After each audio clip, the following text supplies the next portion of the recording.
இது வந்து 2015 Mobilio. Fault வந்து பார்த்தீங்கன்னா இபிஎஸ் வந்து வேலை செய்யலைன்றது தான் வந்து பார்த்தீங்கன்னா ஃபால்ட்டு. அவங்கள ஸ்டார்ட் பண்ணி காட்டுறேன்.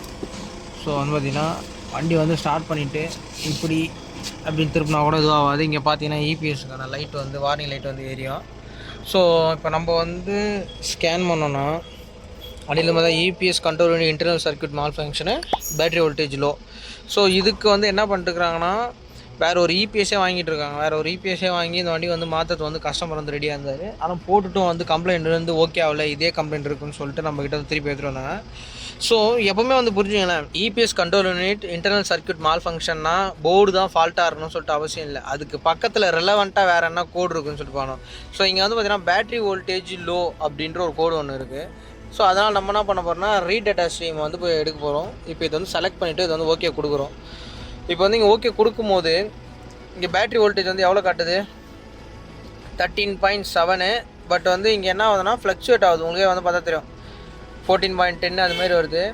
இந்த டேட்டாவை வந்து என்றைக்குமே வந்து நீங்கள் என்ன பண்ணக்கூடாது, ட்ரஸ்ட் பண்ணக்கூடாது. ஏன்னா இது வந்து ஒரு ப்ராசஸ்டு டேட்டா. அதாவது வண்டியில் வந்து எல்லா இது டேட்டாவும் ப்ராசஸ் ஆகி தான் வரும் ஸ்கேன் டூலுக்கு.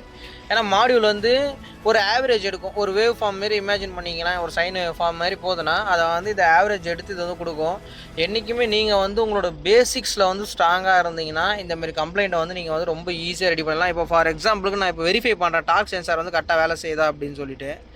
ஸோ இங்கே வந்து பார்த்தீங்கன்னா டார்க் மெயின் சப்பு வந்து அதுக்கேற்ற போல் ஆக்சுவலாக வந்து வேலை செய்யுது, பாதி இருக்கணும்.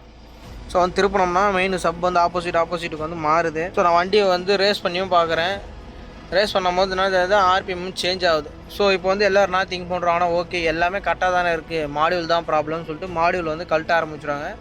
பட் எப்போவுமே வந்து பார்த்தீங்கன்னா மாடியூல் தான் கம்ப்ளைண்ட்டாக இருக்கணும்னு சொல்லிட்டு அவசியம் கிடையாது ஒரு வண்டியில். ஸோ இப்போ வந்து நம்ம வந்து என்ன பண்ண போகிறோன்னா இங்கே வந்துட்டு நான் உங்களுக்கு ஒன்று காட்டுறேன்.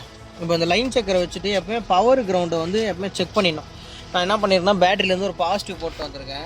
ஸோ இங்கே வச்சுட்டு நான் இப்போ வந்து எர்த்துக்கு வந்து செக் பண்ணுறேன். இங்கே எர்த்து லைட்டு எப்படி எரியுது, நல்லா பிரைட்டாக எரியுது.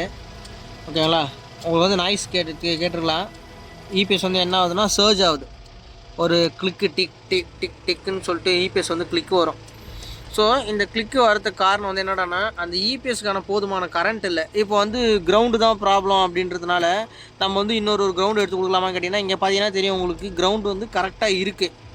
கிரவுண்டால் என்னோடய டெஸ்ட் லைட் வந்து எரி வைக்க முடியுது. ஸோ அந்த லோடை வந்து இதால் என்ன பண்ண முடியுது, எடுக்க முடியுது. ஸோ இந்த லோடை வந்து இதால் எடுக்க முடிஞ்சுதுன்னா கண்டிப்பாக என்ன பண்ண முடியும், இந்த கிரவுண்டால் இந்த இபிஎஸ்ஸை வேலை செய்ய வைக்க முடியும்.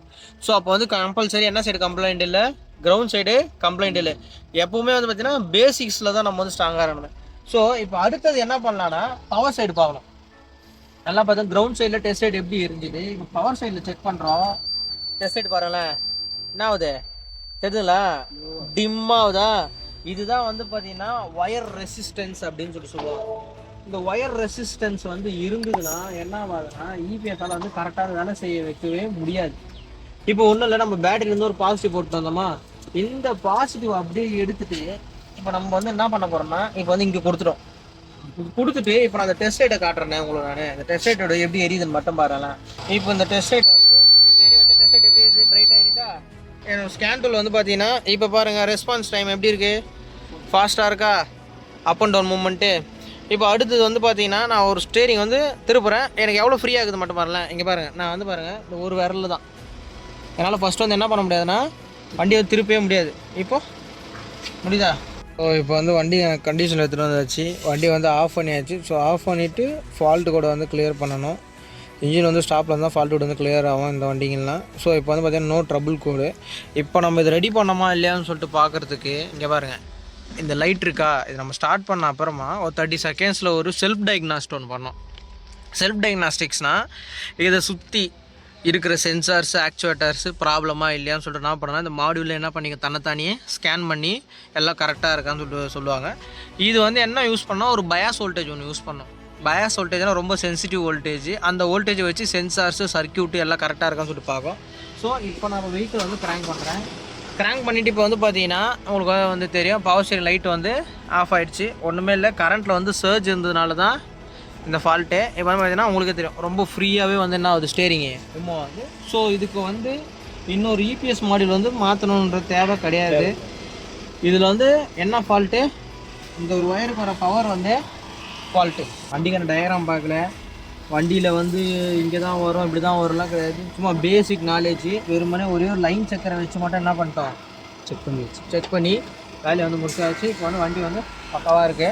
ஸோ நம்ம என்ன பண்ணோன்னா, இந்த ஒயிட் கலர் ஒயர் எங்கேருந்து வருதுன்னு சொல்லிட்டு ஸ்ட்ரெஸ் பண்ணிட்டு போயிட்டு கரோஷன் எங்கேயாவது இருக்கா ஒயரில் அப்படின்னு சொல்லிட்டு பார்த்து க்ளீன் பண்ணி போட வேண்டியது தான் நம்மளோட வேலை. இதுதான் வந்து பார்த்திங்கன்னா இந்த வண்டியில் ஃபால்ட்டு. ஸோ இப்படி தான் வந்து ரெடி பண்ணணும். பவர் ஸ்டேரிங்க்கு கோடு வந்து இன்டர்னல் சம்மந்தப்பட்ட கோடெலாம் வந்ததுன்னா அதெல்லாம் நினச்சி வந்து ஒன்றும் ஒரியில மனதில் மாடு தான் ப்ராப்ளமாக இருக்கும் சொல்லிட்டு எப்போவுமே என்ன பண்ணுவார், ஒன்று கழுறதுக்கு முன்னாடியே பேசிக்ஸ் அதுக்கான பவர் கிரவுண்டு கரெக்டாக இருக்கா அதைப்பா. ஆமாம், அதுக்கான பவர் கிரவுண்டு கரெக்டாக இருந்ததுன்னா இப்போ நம்ம செக் பண்ணும்போது எல்லாமே கரெக்டாக இருக்குது. அப்போ இந்த கோடு வேணால் டெஃபினட்டாக என்ன சொல்லலாம், மாடுல் தான் ப்ராப்ளம் அப்படின்னு சொல்லிட்டு. இப்போ நம்ம செக் பண்ணும்போது என்ன ஆச்சு, அதுதான் வந்து ப்ராப்ளம். ஸோ அதுதான் வந்து நம்ம ரெக்டிஃபை பண்ணோம். வந்து நம்ம கரண்ட்டு சர்ஜ் ஆகுதுன்ற ஒரு வேர்டிங் சொல்கிறோம்ல, அது எப்படின்னா இங்கே பாருங்கள். இப்போ வந்து கரண்ட் வந்து இந்த இபிஎஸ் மாடியில் வந்து கன்சியூம் பண்ணல. இங்கே வந்து பார்த்தீங்கன்னா ஒரு லோ ஆம்ப் கிளாம்ப் போட்டிருக்கேன். கிளாம்ப் போட்டு இப்போ நான் வந்து இங்கே வந்து இது பண்ணுறேன்னா, இப்போ பாருங்கள், நான் அந்த ஸ்டேரிங்கில் லோடு கொடுக்கும்போது நாய்ஸ் வருதா, இதுதான் வந்து கரண்ட் சர்ஜ். சர்க்யூட்டில் கரண்ட் வந்து இப்படி தான் என்ன பண்ணணும்னா வலிக்கு. இப்போ நான் ரிவர்ஸை திருப்பும் போது கரண்ட் வந்து இறங்குது.